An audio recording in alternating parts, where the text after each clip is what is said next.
ভাবুন তো, আজকের ঘটনার নাম আত্মহত্যার আগের ভয়েস নোটে লুকানো আতঙ্ক।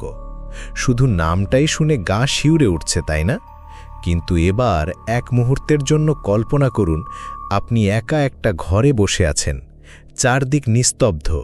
জানলার ফাঁক দিয়ে হঠাৎ করে ঠান্ডা বাতাস ঢুকে এলো, পর্দা দুলে উঠল, আপনার কানে ভেসে এলো একটা অচেনা শব্দ, যেন কারোর চাপা কান্না, কারোর ব্যথায় ভরা নিঃশ্বাস।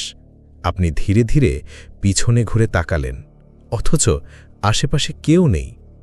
হৃৎস্পন্দন বেড়ে যাচ্ছে, ঘড়ির টিকটিক শব্দ তখন ভয়ঙ্কর লাগতে শুরু করেছে। হঠাৎ ফোনটা বেজে উঠল। স্ক্রিনের নাম নেই, শুধু লেখা আছে ভয়েস নোট রিসিভড। আপনি দ্বিধা নিয়ে প্লে চাপলেন। সেই মুহূর্তে আপনার শরীরের প্রতিটা রক্ত জমে যাবে, কারণ ভেতর থেকে শোনা গেল মৃত্যুর আগের শেষ কান্না, শেষ আর্তনাদ।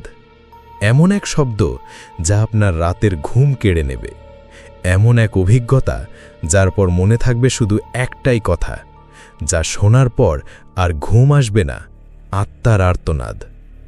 তবে একটা কথা ভুলবেন না, আত্মার আর্তনাদ কখনোই দাবি করে না যে এই ঘটনাগুলো সত্যি।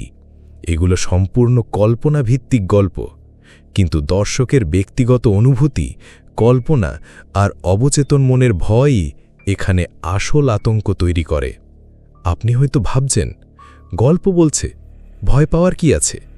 কিন্তু মনে রাখবেন, ভয় সবসময় চোখে দেখা যায় না।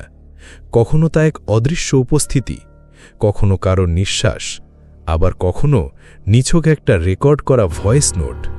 কারণ অদৃশ্য আতঙ্কের একমাত্র কণ্ঠস্বর আত্মার আর্তনাদ। আজকের গল্প নকল ডাক্তারের অভিশপ্ত কেবিন একেবারেই অন্যরকম। এটা শুধু কল্পনা নয়, বরং এমন এক কাহিনী যা আপনাকে শেষ পর্যন্ত অস্বস্তি, প্রশ্ন আর অজানা অন্ধকারের ভেতরে ফেলে রাখবে। তাহলে বন্ধুরা, আমাদের চ্যানেলটা লাইক আর সাবস্ক্রাইব করতে একদমই ভুলবেন না। আপনার সাথেও যদি কখনো কোনো ভয়ঙ্কর অভিজ্ঞতা ঘটে থাকে, অবশ্যই কমেন্ট বক্সে লিখে জানান। আর হ্যাঁ, প্রতিদিন রাত ৮টায় আমাদের স্পেশাল হরর এপিসোড, আর প্রতি রবিবার দুপুর 12টায় থাকছে exclusive real style horror story episode.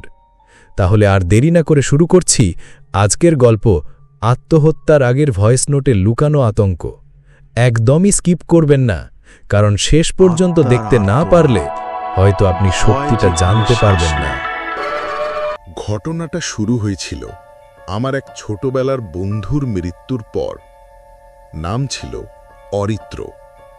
খুব হাসি খুশি, প্রাণবন্ত ছেলে। হঠাৎ একদিন খবর পেলাম সে আত্মহত্যা করেছে। কিন্তু আত্মহত্যা ঠিক বলবো না, ও একটা ফাঁসিতে ঝুলে মরে গেছে। অথচ ঘরের দরজা খোলা ছিল, বাইরে থেকে কোনো চাপের চিহ্ন নেই। আর সবচেয়ে আশ্চর্য বিষয়, ঘরের জানালা খোলা ছিল না, অথচ মেঝেতে ভেজা মাটির ছাপ ছিল, কেবল একটি। এই খবরটা পাওয়ার পর থেকেই আমি অস্থির হয়ে উঠি। কারণ মৃত্যুর একদিন আগে ও আমাকে একটা ভয়েস মেসেজ পাঠিয়েছিল হোয়াটসঅ্যাপে। আমি খুলে শুনেছিলাম তখন একটা খুব অস্পষ্ট আওয়াজ, অনেকটা বাতাসের মতো, মাঝে মাঝে যেন দূর থেকে কান্নার শব্দ। তখন ভেবেছিলাম নেটওয়ার্ক ইস্যু। কিন্তু অরিত্রর মৃত্যুর পরদিন সেই ভয়েস মেসেজ আবার খুলে শুনতে যাই, আর এবার তার মাঝখানে এক জিনিস স্পষ্ট শোনা যায়, আমি নিজে নিজে মরছি না রে, আমার ভেতর কেউ ঢুকে গেছে, আমি এখন নিজেকে চিনতে পারি না। গলার স্বর অরিত্রর, কিন্তু শেষে বদলে যায়। একটা কেমন গলা, গা ছমছমে, কর্কশ, আর যেন খুব রাগে ফুঁসছে। যখন সময় হবে আমি তোকেও ডেকে নেব। আমি ভয় পেয়ে ফোন ছুঁড়ে ফেলি। আর তারপর থেকেই আমার চারপাশে কিছু অদ্ভুত ঘটনা ঘটতে থাকে। রাতে ঘুমানোর সময় ঘরের বাতি নিজে নিজে নিভে যায়, ঘুমের মধ্যে অনুভব করি কেউ আমার গলা চেপে ধরছে, কিন্তু চোখ খুলে দেখি কেউ নেই। ফোনে মাঝরাতে সেই ভয়েস নোট নিজে নিজে চালু হয়ে যায়, আর বারবার একটা কথাই বাজে, তুই আমার জায়গাটা বুঝবি একদিন। তবে সবচেয়ে ভয়ানক ছিল ওর মৃত্যুর 7ম দিনে। সেই রাতে আমি হঠাৎ জেগে উঠি, ঘড়িতে ঠিক 3:11। মাথার নিচে বালিশের জায়গায় আমার ফোনটা রাখা, স্ক্রিনে হোয়াটসঅ্যাপ মেসেজ ওপেন। নতুন ভয়েস মেসেজ এসেছে অরিত্রর নম্বর থেকে, অথচ নম্বরটা তো বন্ধ হয়ে যাওয়ার কথা। গলা কাঁপতে কাঁপতে আমি প্লে করি। শোনা যায়, এইটাই আমার শেষ বার্তা রে, ও এখন তোকে খুঁজছে, তোকে বুঝতেই হবে ও কে, না হলে তোরা একে একে সবাই। মেসেজটা এখানেই শেষ হয়নি। শেষে এক ভয়াবহ আওয়াজ, কেউ যেন ফিস ফিস করে বলে, আমি তো তোর ভিতরেই আছি। আমি বুঝতে পারছিলাম কিছু একটা আমার নিয়ন্ত্রণের বাইরে চলে যাচ্ছে। প্রতিদিন রাতে সেই ভয়েস নোট বাজে, অরিত্র বলা, কিন্তু তার পরপরই আরেকটা গলা, খুব গভীর, নিচু স্বর, যেন কোনো অন্ধকার গুহা থেকে উঠে আসা, আমি তোকে পছন্দ করে ফেলেছি। ঘুম ভেঙে যায়। ঘড়িতে আবারও 3:11। এক রাতে আমি হঠাৎ জেগে উঠে ফোন ঘাঁটতে গিয়ে দেখি অরিত্রর গ্যালারি ক্লাউডে ব্যাকআপ রাখা ছিল, যেটা আমি আগে কোনোদিন খেয়াল করিনি। একটা অডিও ফোল্ডার ছিল, নাম ট্রুথ বিফোর ডেথ। আমি প্লে করলাম।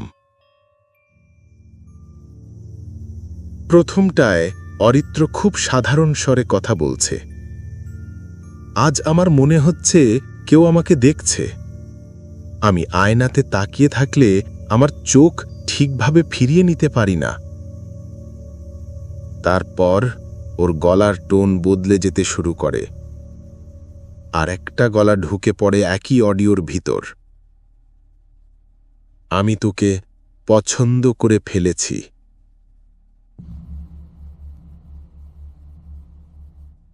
আমি তোকে পছন্দ করে ফেলেছি। তুই আমার ভিতরে থাকবি যতক্ষণ না তোর শরীরটা আমার হয়। একেবারে শেষে অরিত্রর কান্না, আরেকটা লাইন, যদি কেউ এটা পায়, যদি তুই শুনিস, ওকে নিজের ভিতরে ঢুকতে দিস না রে ভাই, ওর নাম নিস না, একবার নিলেই ও মুক্ত। আমি থমকে যাই। ওর নাম? কিন্তু অরিত্র নামটা বলেনি।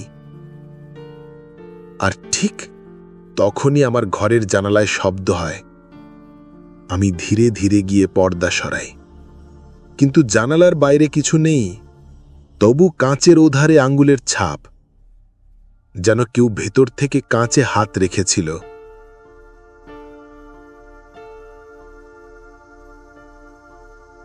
আমি নিজের হাত তুললাম মিলিয়ে দেখার জন্য, একেবারে মিলে গেল। মানে কি? আমি নিজেই? না, এ আমি না, এটা আমি না, আমার ভিতরে কিছু একটা ঢুকেছে।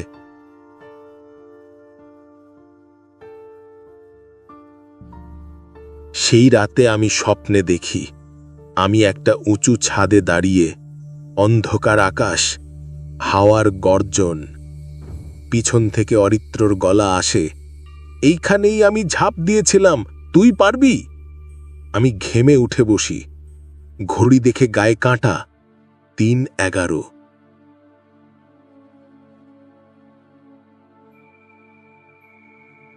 প্রতিদিন এক সময়, একটা মুহূর্ত, আমার ভিতরে সেই আত্মা শক্তিশালী হয়ে উঠছে।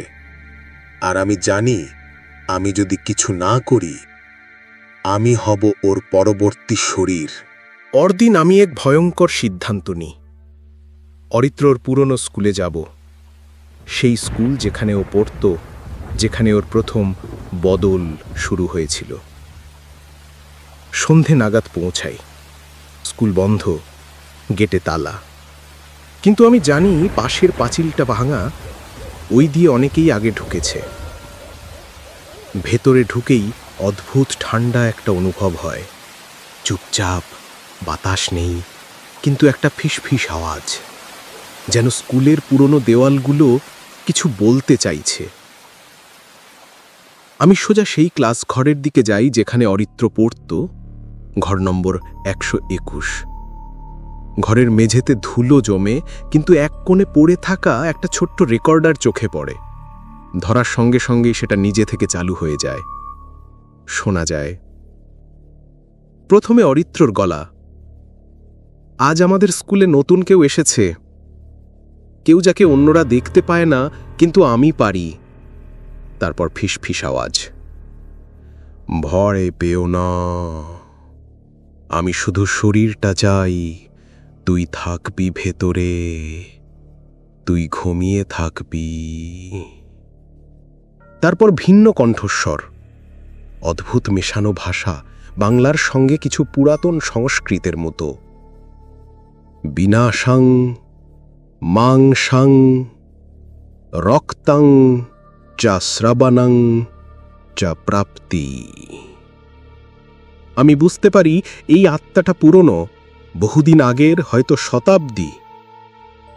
এটা একটা শরীরগ্রাসী আত্মা, যেটা প্রতিবার আত্মহত্যার ছদ্মে শরীর বদলায়।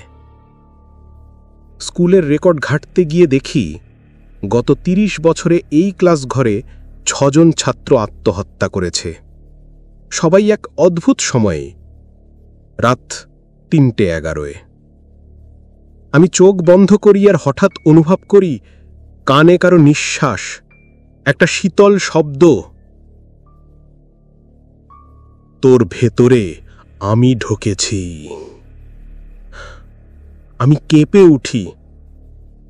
চোখ খুলতেই দেখি রেকর্ডারে নতুন মেসেজ যোগ হয়েছে। এই মাত্র শোনা যাচ্ছে, শেষবার বলছি, তুই যদি আমার নাম জানিস তবে উচ্চারণ করো না, তা না হলে তোর শরীর হবে আমার 7ম বাহন। আমি কাঁপতে কাঁপতে স্কুল থেকে দৌড়ে বেরিয়ে আসি, কিন্তু ঠিক বেরোনোর সময় পিছন থেকে কেউ একবার গলায় ফিসফিস করে বলে, 3:11, প্রস্তুত তো। আমি বাড়ি ফিরেই সব আয়না কাপড় দিয়ে ঢেকে দিই। তবু এক রাতে ভুল করে বাথরুমে ঢুকে আয়নার দিকে তাকাই, আর কাঁপতে কাঁপতে দেখি আমার প্রতিচ্ছবি নড়ছে না। আমি মুখ ঘুরিয়ে নিচে তাকালাম, আর আয়নার আমি দাঁড়িয়ে রইল আগের মতোই, চোখ দুটো স্থির, ঠোঁট হালকা কাঁপছে। তারপর খুব ধীরে ঠোঁট নড়ে, একটা কথাই বলে ফেলেছিস, নামটা তুমি আমায় ডেকে নিয়েছ। আমার মনে পড়ে স্কুল থেকে ফেরার পথে আমি রেকর্ডিং শুনে একটা অদ্ভুত নাম পড়েছিলাম নিচু গলায়, উগ্র প্রেতচারণ। এই নামটার মানে কি আমি জানি না, কিন্তু এই নামেই আত্মাটা বাঁধা ছিল। আমি ভুল করে তাকে মুক্ত করে দিয়েছি। এখন আমি কোথাও আয়নায় নিজের মুখ দেখতে পাই না। সবখানে দাঁড়িয়ে থাকে একজন, ঠিক আমার মতো দেখতে, কিন্তু মুখটা একটু বিকৃত, চোখ দুটো যেন ভেতর থেকে জ্বলছে। আর প্রতিদিন রাত 3:11 বাজলেই আমার শরীর নিজে নিজে উঠে বসে। আমি চোখ মেলে কিছু দেখি না, কিন্তু আমার মা বলেছে আমি ঘুমের মধ্যেও কথা বলি, হাঁটি, এমনকি হেসে উঠি মাঝরাতে। আমি একদিন ফোনে রেকর্ড অন করে ঘুমাই। সকালে শুনে দেখি প্রথমে আমার স্বাভাবিক নিঃশ্বাস, তারপর একদম গলার নিচ থেকে ভেসে আসে গম্ভীর স্বরে, এখন আমার সময় শুরু, ও ঘুমোচ্ছে। আমি বুঝতে পারি আমার শরীর এখন আর পুরোপুরি আমার নেই। আরেকটা সত্তা এখন আমার শরীরের ভাগীদার। শেষবার অরিত্রর ভয়েস মেসেজ আবার চালায়। সে বলেছিল, যদি কেউ এই অবস্থা থেকে বাঁচতে চাস তাহলে আয়নার সামনেই নিজের নাম ভুলে যা। আমি চেষ্টা করি, আমি আয়নার সামনে দাঁড়াই, নিজের দিকে তাকাই, কিন্তু কিছুতেই মনে পড়ে না আমি কে। আমি কে? আমি আর নই আমি। আমি এখন সেই। 1 সপ্তাহ পরে সংবাদে দেখায় এক তরুণ ছাদ থেকে ঝাঁপ দিয়ে আত্মহত্যা করেছে। ঘড়ির সময় ঠিক 3:11। তার ফোনে উদ্ধার হয় একটি ভয়েস নোট। আমি মরছি না, কেউ আমার ভেতরে ঢুকে গেছে। আমি তোকে খুঁজব ভাই, তুই আমার পরের শরীর। শেষে আবার সেই ভয়াল ফিসফিসানি, তুই আমার নাম তো জানিস এখন। তো এইভাবেই শেষ হলো আজকের গল্প। কিন্তু সত্যিই কি সব শেষ হলো, নাকি কোনো কিছু এখনো অপেক্ষা করছে অন্ধকারের আড়ালে আপনার আশেপাশে কোথাও? আপনি কি নিশ্চিত এখনো একা আছেন? হয়তো না। আবার দেখা হবে এক নতুন রাতের গল্পে, আরও এক আত্মার আর্তনাদে। আজকের ভিডিওটা কেমন লাগলো কমেন্ট বক্সে অবশ্যই জানাবে। আর তোমার সাথেও যদি এরকম কোনো ভয়ঙ্কর ঘটনা ঘটে থাকে সেটা লিখে পাঠাও, আমি সেটা নিয়েই পরের ভিডিও বানাবো। মনে রেখো, কালকের এপিসোডে আরও ভয় অপেক্ষা করছে, তাই মিস করো না। প্রতিদিন রাত 8টা আর রবিবার দুপুর 12টায় আমাদের নতুন নতুন গল্প শোনার জন্য চ্যানেলটা সাবস্ক্রাইব করে রেখো।